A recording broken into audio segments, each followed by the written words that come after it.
Hello everyone, और आज के इस लेक्चर में हम लोग पढ़ने वाले हैं ट्रिग्नोमेट्रिक रेशियोज़ के बारे में। तो सबसे पहले बात कर लेते हैं आखिर ट्रिग्नोमेट्री की हमारी लाइफ में ज़रूरत क्या है। देखो, ट्रिग्नोमेट्री का जो स्पेशल यूज़ हम आपको बता रहे हैं, तो ट्रिग्नोमेट्रिक रेशियोज़ का जो स्पेशल यूज़ है वो होता है हमारा ट्रायंगल्स की साइड्स को फाइंड आउट करने में। अगर कुछ साइड्स हमारी गिवन है ना, कुछ साइड्स या एंगल्स हमारे गिवन है और आपको रिमेनिंग साइड्स और एंगल्स को फाइंड आउट करना है, तो ऐसे केस में आप ट्रिग्नोमेट्री की हेल्प ले सकते हैं। बाकी ट्रिग्नोमेट्री के एप्लीकेशंस हैं जो आपको हाइट एंड डिस्टेंस में मिल जाएंगे, वो चैप्टर आने पे हम आपको बता देंगे। तो तब तक बात कर लेते हैं हमारे ट्रिग्नोमेट्रिक रेशियोज़ की। देखिए, कुछ ऐसे रेशियोज़ हैं जिनको इस तरीके से डिज़ाइन किया गया है कि आप उनकी हेल्प लेके और जो ट्रायंगल की अदर साइड्स वगैरह हैं जो आपको नहीं पता है उसको आप निकाल सकते हैं। तो देखिए, अगर मान लीजिए कि हमने राइट एंगल ट्रायंगल ले रखा है जिसको मैंने OMP नाम दिया हुआ है, तो देखिए यहाँ पर हम बात कर लेते हैं, ये M पर है राइट एंगल, तो ये जो एंगल मैंने लिया है इसको मैंने थीटा माना है। तो देखो, जहाँ पे मैं एंगल लेता हूँ उसके जस्ट सामने वाली साइड मेरी क्या कहलाती है, परपेंडिकुलर कहलाती है। तो ये मैंने ले रखा है एंगल, तो इसके जस्ट सामने वाली साइड हो जाएगी परपेंडिकुलर, यानी कि मेरा परपेंडिकुलर आ जाएगा PM, है ना। उसको मैंने कुछ लेट कर लिया कि ये डिस्टेंस मान लेता हूँ X है ना। यही सेम काम करते हैं। तो अगर ये परपेंडिकुलर हो गई, ये हाइपो है, दुनिया को दिख रहा है, और फिर ये बचा हुआ पार्ट क्या होगा, ये मेरा बेस हो जाएगा। तो मेरा बेस क्या हो जाएगा, OM, जिसकी वैल्यू मैंने कुछ Y मान ली है, और ये मेरा OP है जो हाइपोटेन्यूस है, ये आराम से दिया हुआ है। तो देखो, हमें पढ़ाए जाते हैं छः रेशियोज़ जिनकी हम लोग बात करेंगे। तो सबसे पहले बात करते हैं साइन थीटा की। तो अगर हम साइन लेते हैं, है ना, अगर हम साइन लेते हैं इस एंगल थीटा का, तो वो मेरा इसी ट्रायंगल के परपेंडिकुलर अपॉन हाइपोटेन्यूस के रेशियो के बराबर आता है ना। तो इस बात को मैंने लिखा, साइन थीटा जो है वो मेरा परपेंडिकुलर अपॉन हाइपोटेन्यूस आता है। तो इस केस में मेरा परपेंडिकुलर है जो वो PM दे रखा है, और बेस जो है वो OM है। तो परपेंडिकुलर जो है वो PM दे रखा है, और जो हमें हाइपोटेन्यूस चाहिए वो OP दे रखी है। तो इसको मैंने यहाँ पे पुट कर दिया। इसी के साथ इसकी वैल्यू जो आ रही थी X और R, मतलब हमने मान रखी थी लेंथ, उसको मैंने पुट कर दिया। फिर एक बात और कर लेते हैं। देखो, साइन थीटा जो होता है उसको फुल फॉर्म में ऐसे लिखा जाता है, बट हम लोग नॉर्मल यूज़ में ज़्यादा बड़ी स्पेलिंग्स का इस्तेमाल नहीं कर सकते हैं, इसलिए हम लोग सारे सबको मतलब 3 या 4-5 डिजिट तक लिखते हैं। तो मैं इसको शॉर्ट फॉर्म में हम लोग साइन थीटा लिखते हैं। यही रिप्रेजेंटेशन आपको आपकी बुक में देखने को मिल जाएगा, और आपके सारे क्वेश्चंस इसी के अकॉर्डिंग लगेंगे। तो बात करते हैं अपने अगले ट्रिग्नोमेट्रिक रेशियोज़ की, जिसका नाम है कोसाइन थीटा। तो कोसाइन थीटा में क्या होता है, ये रेशियो जो होता है वो बेस अपॉन हाइपोटेन्यूस का रेशियो होता है ना। तो यहाँ पर बेस रखेंगे और हाइपोटेन्यूस रखेंगे, तो ये आपका फॉर्मूला आ गया।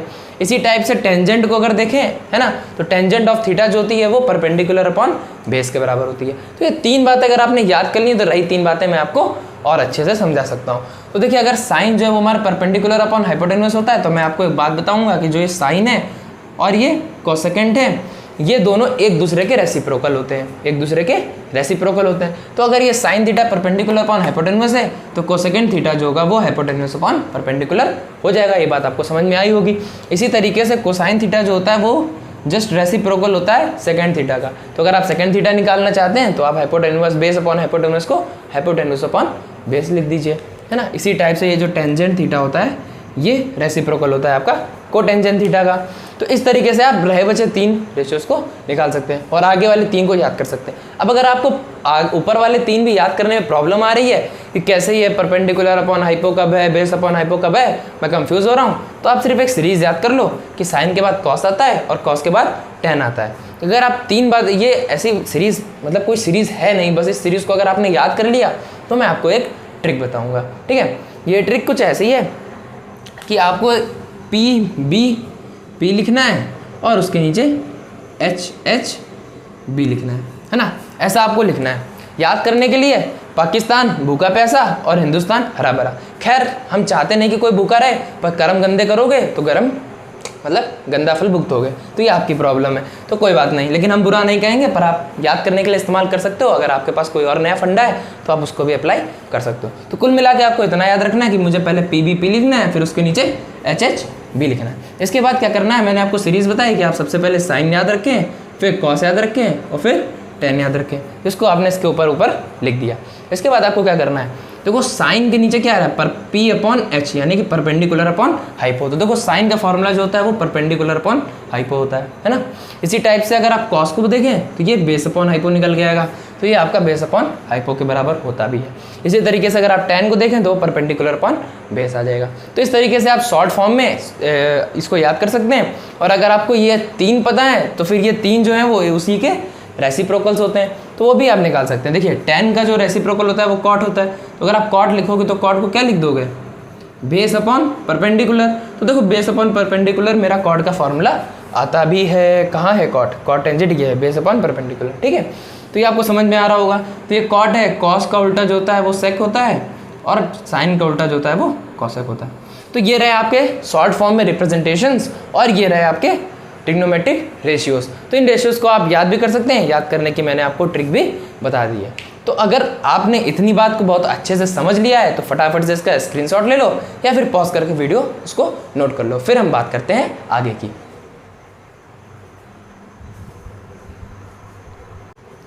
तो चलिए नज़रें फेर लेते हैं एक छोटी सी थ्योरम की तरफ, जो थ्योरम आपकी कहती है कि ट्रिग्नोमेट्रिक रेशियोज होते हैं वो सेम होते हैं सेम एंगल के लिए। अगर कोई आपने सेम एंगल को है सेम रखा हुआ है और आपने उसके रेशियोज को क्या कर दिया, चेंज कर दिया है, तो जो ट्रिग्नोमेट्रिक रेशियो मतलब निकल के आएगा ना वो हमारा सेम है।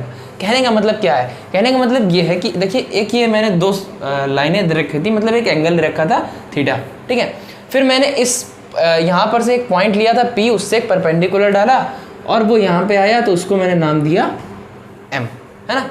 फिर मैं क्या करता हूँ, एक दूसरा पॉइंट लेता हूँ, इसी से Q पॉइंट ले लिया मान लो, वहाँ से एक परपेंडिकुलर डाला है और वो मेरा N पर आके रुका है। तो सबसे पहले अगर आप कंसिडर करो इस ट्रायंगल को, तो इस ट्रायंगल के लिए थीटा लगाएंगे अगर आप साइन थीटा, तो मेरा परपेंडिकुलर अपॉन हाइपो होगा, इसका मतलब MP अपॉन AP होगा, ठीक है। PM अपॉन AP, वही बात एक ही है। फिर क्या करते हैं, हम इस ट्रायंगल को कंसिडर करते हैं जिसका नाम है ANQ। तो ANQ में अगर देखें तो परपेंडिकुलर हमारा NQ होगा और हाइपो हमारी A से Q तक होगी, ठीक है। तो ये कहने का मतलब ये है कि जो साइन थीटा होगा ना, इस केस में आया हुआ और इस केस में आया हुआ, दोनों साइन थीटा क्या होंगे मेरे, बराबर होंगे। वो आप निकाल भी सकते हो यार, पहले इस ट्रायंगल को कंसिडर करो, साइन थीटा निकालो तो ये रेशियो आएगा, फिर इस ट्रायंगल को कंसिडर करो, साइन थीटा निकालो तो ये आएगा, फिर दोनों के साइन थीटा सेम है तो इन दोनों को इक्वेट कर सकते हैं। कहने का मतलब ये है कि रेशियो जो है वो बदलता नहीं है, ठीक है। तो एक छोटी सी थ्योरम थी जिसको आपने पढ़ लिया। तो अब बात करते हैं रिलेशंस बिटवीन सम ट्रिग्नोमेट्रिक रेशियोज। ये जो हमने आपको 6 ट्रिग्नोमेट्रिक रेशियोज बताए, इनके बीच में आपस में भी तो कुछ रिलेशन हो सकता है। एक रिलेशन को तो मैंने पहले ही रिवील कर दिया था कि कौन किसका रेसिप्रोकल है ना, उस बात को भी हम एक बार लिख लेंगे और कुछ नई बातें भी हमें देखने को मिल जाएंगी। तो चलिए सबसे पहले बात कर लेते हैं, अगर मैं इसी ट्रायंगल को कंसिडर कर लेता हूँ, है ना, कंसिडर करेंगे हम लोग कौन सा ट्रायंगल, AMP ट्रायंगल को मैंने कंसिडर कर लिया। इसके लिए हम लोग सारी वैल्यू निकाल लेते हैं। तो सबसे पहले बात करते हैं हम अपने साइन थीटा की। तो प्यारा साइन थीटा हमारा क्या निकल के आता है, परपेंडिकुलर अपॉन हाइपो होता है। तो परपेंडिकुलर मेरा दे रखा है MP और हाइपो मेरा दे रखा है AP, तो इसको मैं लिखूंगा MP अपॉन AP, है ना, लिख लिया। फिर बात करते हैं अपने कॉस थीटा की। तो कॉस थीटा क्या होता है, बेस अपॉन हाइपो। बेस क्या है AM और हाइपो मेरा AP, तो इसको मैं लिखेंगे AM अपॉन AP लिखेंगे। फिर इसी तरीके से बात करते हैं tan वाले थीटा की। तो tan वाला थीटा हमारा कहता है कि तुम परपेंडिकुलर अपॉन बेस दे दो, तो इसको मैंने लिखा MP अपॉन AM, ठीक है। यहाँ तक कोई दिक्कत, साइन भी लिख गया, कॉस भी लिख गया, tan भी लिख गया, ठीक है। अब इस tan को जरा घूर घूर के देखो, है ना, tan को घूर घूर के देखो, क्यों कह रहा हूँ tan को घूर के देखो, अभी पता चल जाएगा। ये MP अपॉन AM दे रखा है, ठीक है। यार क्या एक काम ना करा जाए, ये जो हाइपोटेनस है ना AP, इसी से ऊपर भी डिवाइड कर दें, इसी से नीचे भी डिवाइड कर दें, तो कोई फ़र्क पड़ेगा नहीं पड़ेगा, है ना, पर फ़र्क पड़ भी जाएगा। इनकी वैल्यू पे फ़र्क नहीं पड़ेगा पर हमें कुछ नया रिलेशन मिल जाएगा। तो अगर मैं डिवाइड करता हूँ इसको ऊपर नीचे दोनों तरफ AP से, तो ये हमारा MP अपॉन AP आएगा और नीचे हमारा AM अपॉन AP आएगा। यार MP अपॉन AP मैंने कहीं लिखा हुआ देखा है, कहाँ, यहाँ पर। तो MP अपॉन AP क्या है मेरा, साइन ऑफ थीटा है, तो ये मेरा क्या हो जाएगा, साइन थीटा, है ना। वैसे ही देखो AM अपॉन AP मेरा क्या है, कॉस थीटा, ये मेरा आ जाएगा कॉस थीटा। कहने का मतलब ये है कि जो tan थीटा है ना, वो हमारा sine theta upon cos theta के बराबर आता है। तो ये मेरा एक रिलेशन मिला, ये आपके 3 अलग अलग ट्रिग्नोमेट्रिक रेशियोज हैं और इनके बीच में कुछ ऐसा रिलेशन निकल के आता है कि जो tan थीटा है वो sin theta upon cos theta होता है। तो यार समझ में भी आ रहा था क्योंकि परपेंडिकुलर अपॉन बेस था, यहाँ सॉरी परपेंडिकुलर अपॉन हाइपो था और ये बेस अपॉन हाइपो था, दोनों का डिवीजन हुआ तो हाइपो से हाइपो कैंसिल हो गया और परपेंडिकुलर अपॉन बेस आया, है ना। इस तरीके से आप समझ सकते हैं। तो ये एक रिलेशन मेरा निकल गया है, इस रिलेशन को कहते हैं पहला रिलेशन है। तो कुछ रिलेशंस जो मैंने आपको ऑलरेडी रिवील कर दी थी उनको भी एक बार लिख लेते हैं। उनको लिखने में क्या क्या आएगा, सबसे पहले बात करते हैं अपने साइन थीटा की। तो साइन थीटा बताया था ये कॉसेक थीटा का होता है रेसिप्रोकल, तो ये आप ऐसे 1 कॉसेक थीटा लिख सकते हैं, है ना। इन द सेम वे अगर हम कहें कि आपको कुछ और भी पता है कि कॉस थीटा जो है वो 1 सेक थीटा के बराबर होता है, तो ये हमारा एक अगला रिलेशन हो गया। इसी तरीके से हम कहेंगे कि जो हमारा tan थीटा है वो 1 cot थीटा के इक्वल होता है, ये भी बात सही है ना। ये सेकंड थर्ड था तो ये वाला फोर्थ कर देते हैं, है ना।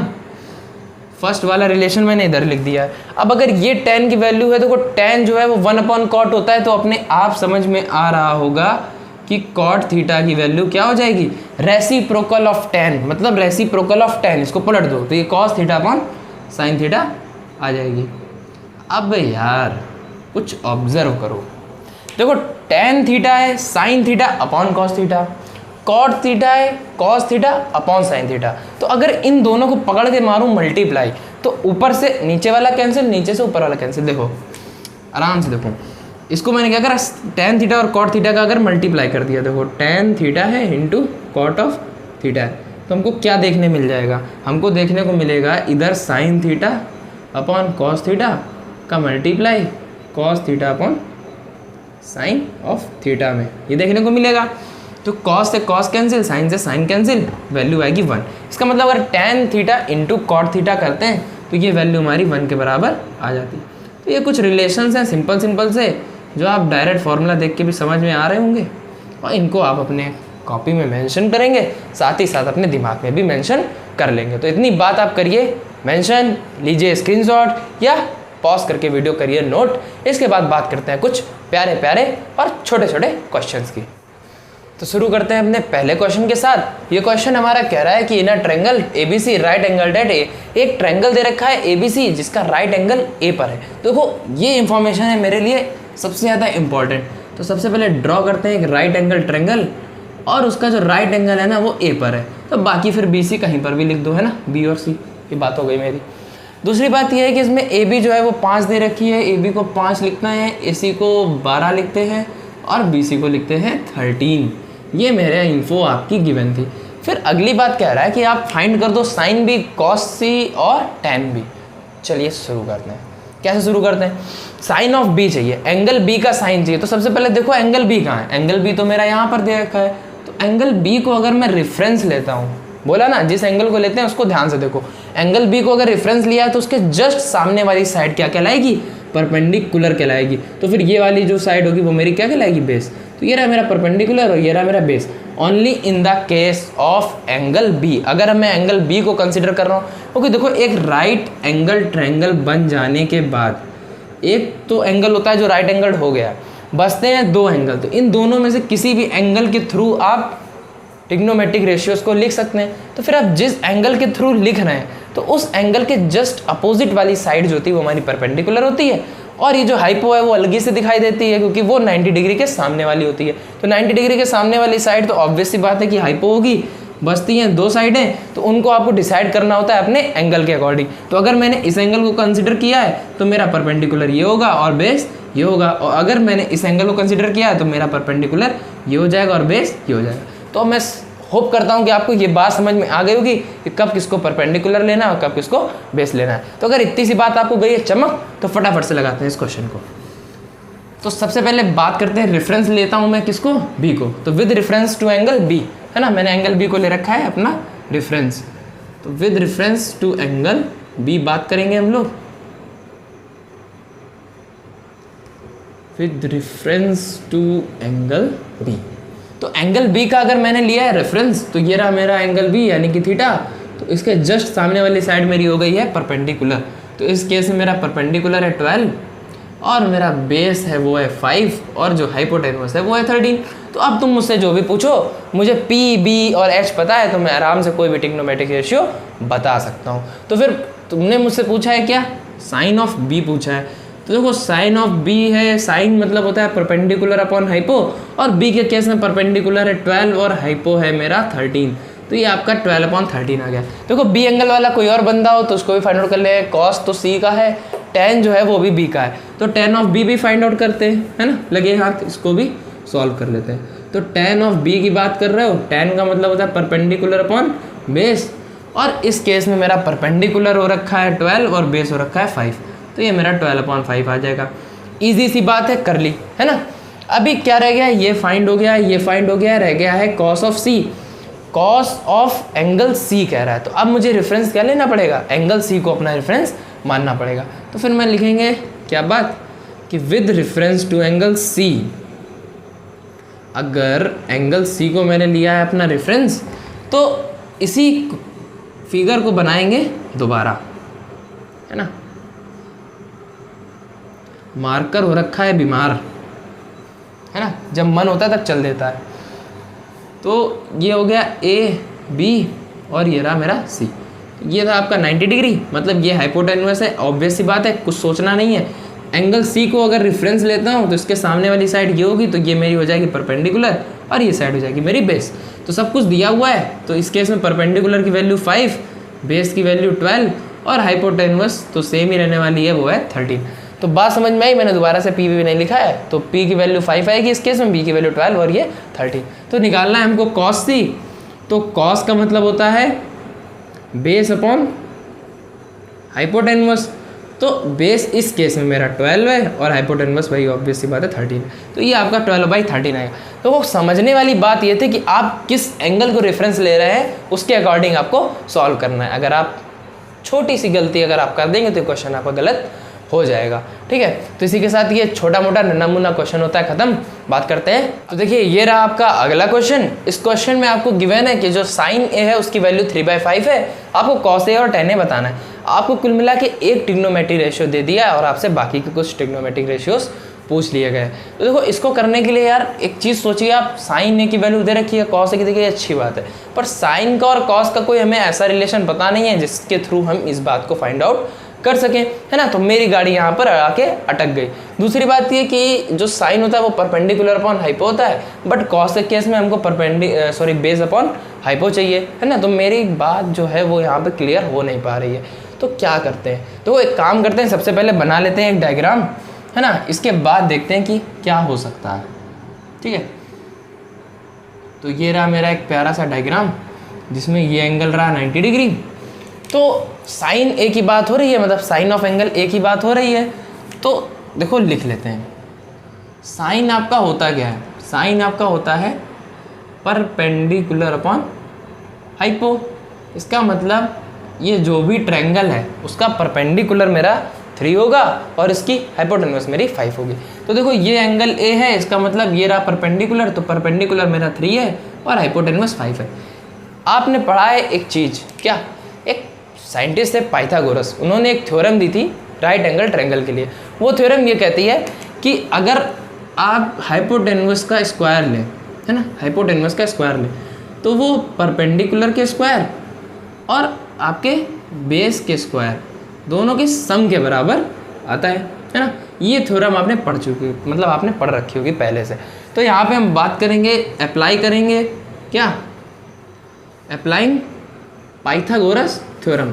पाइथागोरस थ्योरम का लेते हैं यूज़, क्योंकि मुझे 2 साइड्स यहाँ पर गिवन है।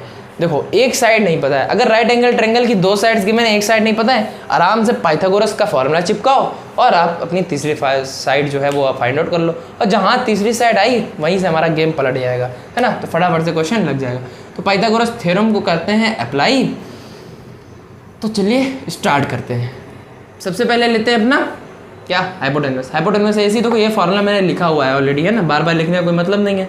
तो ए सी की वैल्यू रखते हैं 5 का स्क्वायर लेंगे, ए बी स्क्वायर लेना है, ए बी की वैल्यू हमको नहीं पता है तो इसको एज इट इज़ रखेंगे, BC की वैल्यू पता है 3, तो इसका स्क्वायर कर देंगे। तो 5 का स्क्वायर बोले तो 25 आता है, ये आएगा AB का स्क्वायर और 3 3 9, तो ये 9 इधर भेजा तो कह सकता हूँ मैं कि AB का जो स्क्वायर है वो 16 के बराबर आ रहा है, और ये 16 जो है ना वो भी किसी का स्क्वायर होता है, ये 4 का स्क्वायर होता है। इसका मतलब स्क्वायर स्क्वायर कंपेयर कर लो तो कह सकते हैं कि AB जो है उसकी वैल्यू 4 है ना। और ये हमेशा याद रखना 3 4 5 वाला ट्रायंगल बनता है ना। तो ये आपकी साइड आ गई 4, तो ये साइड मेरी निकल के आ चुकी है। अब सोचो cos A निकालने के लिए हमको चाहिए क्या होता है, तो cos ऑफ A निकालने के लिए हमको चाहिए होता है बेस, और बेस अपॉन हाइपो। तो देखो हाइपो मेरा पहले से गिवन था, बेस की ज़रूरत थी वो हमने लिया है निकाल, तो ये मेरा आ जाएगा 4/5। इसी तरीके से tan ऑफ A की बात करेंगे तो tan निकालने के लिए चाहिए होता है परपेंडिकुलर अपॉन बेस। परपेंडिकुलर मेरा पहले से ही नोन था और बेस हमने अभी अभी निकाल लिया है गर्मा गर्म। तो ये इस तरीके से हुआ मेरा ये छोटा सा नन्हा मुन्ना क्वेश्चन सॉल्व, और आपको समझ में भी आ गया होगा कि अगर ऐसा कुछ दे रखा है, एक भी ट्रिग्नोमेट्री रेशियो दे रखा है, इसका मतलब ये है कि 2 साइड जो है उस राइट एंगल ट्रायंगल की गिवन है। और अगर आपको 2 साइड्स पता है और तीसरी साइड निकालनी है तो ज़्यादा दिमाग लगाने की ज़रूरत है नहीं, सीधा सीधा पाइथागोरस भैया ने हमें एक नियम दे रखा था, उसी को हम सीधा सीधा अप्लाई करेंगे और अपनी तीसरी साइड को निकालेंगे। और जैसे ही हमारी तीनों साइड्स आ गई, फिर आप चाहें उन 6 में से कोई भी ट्रिग्नोमेट्री रेशियो पूछ दो, हम आसानी से बता देंगे। तो ये एक छोटा मोटा नन्हा मुन्ना क्वेश्चन एक और खत्म होता है। आगे बात करते हैं कुछ और क्वेश्चन। तो देखिए आ गया आपका गर्मा गर्म नया क्वेश्चन, ठीक है। इस इधर की जो एक्सरसाइज है ना, इधर कोई कुछ खास क्वेश्चन या बहुत ज़्यादा टफ क्वेश्चन आपको देखने को नहीं मिलेगा, है ना। तो सब क्वेश्चन बहुत ही आसानी से सॉल्व हो जाएंगे, बस आपको थोड़ा सा अपने कॉन्सेप्ट को मजबूत रखना है, ठीक है। तो इस क्वेश्चन को मैं पढ़ूंगा आराम से कि एक राइट एंगल ट्रायंगल दे रखा है जो कि राइट एंगल्ड है C पर। तो सबसे पहले जितनी इंफॉर्मेशन दी है उसको पहले बनाते चलें, है ना। तो ये मेरा एक राइट एंगल ट्रायंगल है, प्यारा प्यारा लग रहा है। नाम देने से पहले एक बार सोचेंगे क्या कि राइट एंगल किस पे हो रहा है, C पर। इसका मतलब जो राइट एंगल वाली साइड है ये C है, तो फिर कुछ भी मान लो, ये A हो गई, ये B हो गई और ये C हो गई। इतनी बात हमको पता है। दूसरी बात कह रहा है कि जो tan ऑफ एंगल A है वो 1 है, मतलब ये एंगल A है तो इसका जो tan आएगा ना वो tan ऑफ एंगल A 1 आ रहा है। इतनी बात पता लगी। फिर वेरीफाई करना है कि जो 2 sin A आएगा cos A का मल्टीप्लाई जो है 1 के बराबर। यार ये बात तो मैं तब निकालूंगा ना जब मुझे sin A पता और cos A पता। तो हमको मिल गया हमारा मोटो। सबसे पहली बात हमें क्या निकालना है, sin A और cos A निकालना है। और sin A cos A निकालने के लिए देखो कुछ गिवन है, tan A गिवन है। अगर tan गिवन है मतलब एक रेशियो गिवन है तो बाकी के रेशियो पूछ रहा है, आसानी से निकाल सकते हो ना, पिछले क्वेश्चन में लगाया था। तो चलो देखते हैं tan A। tan A का मतलब क्या है, tan A का मतलब है ये परपेंडिकुलर अपॉन बेस दे रखा है, और परपेंडिकुलर अपॉन बेस की वैल्यू 1/1 दे रखी है। इसका मतलब परपेंडिकुलर मेरा होने वाला है 1 और बेस होने वाला 1। तो एंगल ऑफ tan A मतलब एंगल A ये है तो इसके लिए परपेंडिकुलर ये होगा, तो ये हो गया 1 और ये हो गया 1। इतनी बात क्लियर। अगर ये 1 है, ये 1 है तो बस बची क्या, बचा है मेरा हाइपोटेन्यूस निकालना। तो हाइपोटेन्यूस निकालने के लिए पाइथागोरस दादा की लेंगे मदद। तो भाई पाइथागोरस थ्योरम जिन्होंने हमारा काम कर रखा है बहुत ही ज़्यादा आसान, तो पाइथागोरस थ्योरम की लेते हैं हेल्प और एक स्टेटमेंट लिखते हैं कि जो AB का स्क्वायर है इस केस में वो AC के स्क्वायर और BC के स्क्वायर के सम के बराबर है। तो फिर AB का स्क्वायर एज इट इज़ रहेगा, AC की वैल्यू 1 का स्क्वायर और ये 1 का स्क्वायर। तो 1 का स्क्वायर करो चाहे क्यूब करो और चाहे उस पर जितनी पावर भी आप मन चाहे चढ़ा दो, वो रहने वाला 1 ही है। तो फिर ये आ गया आपका AB का स्क्वायर जो है वो 2 के बराबर आ गया, यानी AB की वैल्यू आ जाएगी आपकी √2। तो यहाँ से मेरा आ चुका है हाइपोटेन्यूस, जो देखने में कुछ गंदा सा लग रहा है क्योंकि वो रूट के अंदर है। तो ये मेरा हाइपोटेन्यूस आ गया। अब अगर sin A और cos A की वैल्यू निकालने, फिर इस फॉर्मूले में सारी वैल्यूज़ को पुट करें और वो 1 के बराबर आ गई तो ये मेरा रिजल्ट वेरीफाई हो जाएगा। तो निकालते हैं अपना sin A, प्यारा प्यारा sin A क्या कहता है, मैं हूँ परपेंडिकुलर अपॉन हाइपो। तो परपेंडिकुलर तो 1 है, हाइपोटेन्यूस तो √2 है, ये मेरा निकल आया। इसी तरीके से cos A को फाइंड आउट करते हैं तो वो कहता है मैं बेस अपॉन हाइपो हूँ, तो बेस मेरा 1 है, हाइपो मेरा √2 है। तो इतनी बात आपने लिख ली। अब इस इक्वेशन का लेफ्ट हैंड साइड हम लोग उठाते हैं, उस पर वैल्यूज़ को पुट करते हैं, उसको राइट हैंड साइड के बराबर ले आते हैं, है ना। तो पहले लिखेंगे गिवन इक्वेशन क्या है, गिवन इक्वेशन आपकी है 2 sin A cos A is equal to 1, है ना, ये लाना है। तो टेकिंग LHS यानी कि लेफ्ट हैंड साइड, तो लेफ्ट हैंड साइड को हमने लिया है यानी कि 2 sin A into cos A को ले रखा है। अब इसी को सॉल्व करते हैं। साइन ए की वैल्यू बोले तो 1/√2 और कॉस ए की वैल्यू 1/√2। यार 2 बार √2 का मल्टीप्लाई होगा, मतलब √2 की पावर 2 हो जाएगा, यानी कि √2 का स्क्वायर हो जाएगा, यानी कि 2 हो जाएगा, है ना। तो ये 2 इंटू 1/2 हो गया और 2 से 2 कैंसिल हो गया, यानी कि 1 आ गया। और ये 1 जो है वो मेरा राइट हैंड साइड के बराबर आ गया। इसी के साथ हम कह सकते हैं जो मेरा रिजल्ट था वो हो चुका है वेरीफाई। तो क्वेश्चन बहुत ही नॉर्मल सा था, आसानी से लग गया। अब एक और क्वेश्चन की बात करते हैं, इसके बाद मूव ऑन करेंगे हम लोग अपने नेक्स्ट टॉपिक के ऊपर। तो आगे आया हमारा अगला क्वेश्चन। तो ट्रिग्नोमेट्री में आपको एक चीज़ का थोड़ा सा ख्याल रखना है कि इसमें आपको थोड़ा सा अपना एक्स्ट्रा एफर्ट डालना पड़ेगा, जिससे आपको आपके रिजल्ट्स मिलेंगे। क्योंकि जब भी आपको किसी भी चीज़ को प्रूव करना होगा तो आपको खुद से सोचना पड़ेगा कि हम इस पर क्या कुछ नया अप्लाई कर सकते हैं। तो इसी के साथ ही हमारा गर्मा गर्म क्वेश्चन आ चुका है, जिसमें कह रहा है tan theta plus 1/tan theta जो है वो 2 के बराबर है। तो आप वैल्यू निकालो tan square theta plus 1/tan square theta की। तो बस देखो आपको करना क्या है, आप इसको देखो, दोनों को घूर घूर के देखते रहो। घूरते आपको कुछ पता चलेगा कि अगर हम इस पूरे होल का कर दें स्क्वायर तो a² plus b² plus 2ab type आएगा। और a का स्क्वायर देखो ये लिखा है, b का स्क्वायर देखो ये लिखा है, मतलब हमारा रिजल्टेंट कुछ ना कुछ आ सकता है, मतलब हमारा कुछ जुगाड़ बन सकता है। तो बस जुगाड़ के अंदाजे के साथ हम लोग इस क्वेश्चन को सॉल्व करने की कोशिश करेंगे। तो देखते हैं क्या क्या हो सकता है। तो tan theta plus 1/tan theta is equal to 2, ये बात है हमारी गिवन। प्यारा सा लिख देते हैं, है ना, बहुत गंदा सा लिखा है, चलो कोई बात नहीं, भावनाओं को समझो। तो इनका क्या कर लेते हैं स्क्वायर, तो हम लिखेंगे स्क्वायरिंग ऑन बोथ साइड। अकेले का स्क्वायर कर नहीं सकते वरना वैल्यू चेंज हो जाएगी, तो हम बोथ साइड्स पे करेंगे स्क्वायर। तो स्क्वायरिंग ऑन बोथ साइड्स, तो ये हो जाएगा मेरा tan theta plus 1/tan theta, है ना। आपको पढ़ाने वाले की राइटिंग बहुत ख़राब है, ऐसा कि नहीं, रियलाइज़ हुआ होगा इतने दिनों में। तो इसको कर लेते हैं स्क्वायर। तो ये a है ये b है, तो पहले करेंगे a का स्क्वायर, बोले तो tan स्क्वायर थीटा, ठीक है। इसके बाद b का स्क्वायर करेंगे, मतलब 1/tan स्क्वायर, तो 1 का स्क्वायर 1 ही आएगा और tan थीटा का स्क्वायर tan स्क्वायर थीटा ही आएगा, ठीक है। इसको मैंने लिखा। इसके बाद लिखेंगे 2 इंटू 2ab, मतलब 2 into tan theta into 1/tan theta. बुद्धि घूमी क्योंकि कुछ हो रहा है कैंसिल, और कैंसिल वाली चीज़ें हम लोग को बहुत जल्दी दिखाई देती हैं, है ना। फिर tan थीटा से tan थीटा फुर हो गया। फिर इसके बाद देखते हैं tan square theta plus 1/tan square theta, है ना। ये वैल्यू मेरी हो गई 2, है ना, और ये बराबर है 4 के। तो निकालना क्या है, निकालना ये है, और ये हमारा मिल गया। तो इस 2 को क्यों ना इधर भेज दें और इसकी वैल्यू हमारी निकल आएगी, है ना। तो शुभ काम में देरी कैसी, शुभ काम में करेंगे बिल्कुल भी नहीं देरी, और ये आ जाएगा आपका फटाफट से आंसर। इस 2 को मैंने भेजा इधर, यानी कि इससे माइनस हो जाएगा, और ये आ गया 2 को। तो आपका tan square theta plus 1/tan square theta, इसकी वैल्यू आ चुकी है 2। तो थोड़ा सा आपको एक्स्ट्रा एफर्ट लगेगा, थोड़ा सा थिंकिंग लेवल को आप अपनी ब्रॉड बनाइए और आपके क्वेश्चंस ट्रिग्नोमेट्री के चमकने लगेंगे। तब तक के लिए मैं चलता हूँ, और अगले लेक्चर में हम लोग फिर मिलेंगे कुछ नए स्टफ के साथ। ओके, तब तक के लिए best of luck guys and have a nice day.